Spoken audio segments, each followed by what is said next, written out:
Honestly, this is the kind of mental math that everyone, kids, adults, everyone in between should be able to do. There are 320 marbles in a container. Of these marbles, 10% are red. How many marbles in the container are red?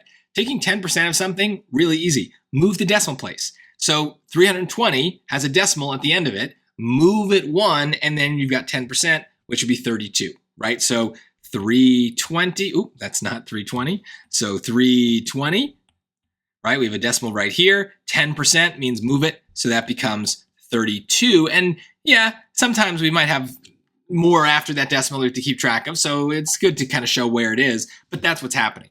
Now, if we had to take 1%, we would move the decimal two things. But if we had to take any other weird percent, then I wouldn't be doing mental math. I'd be using the calculator.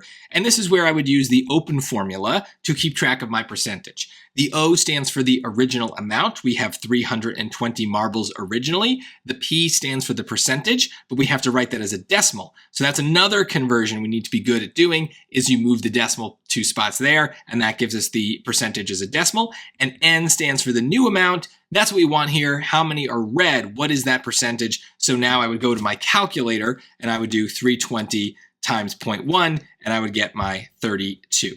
Now again, I'm going to my calculator here because on other questions, it might be like 13% or 71%, something that's messy and that I don't want to risk thinking about.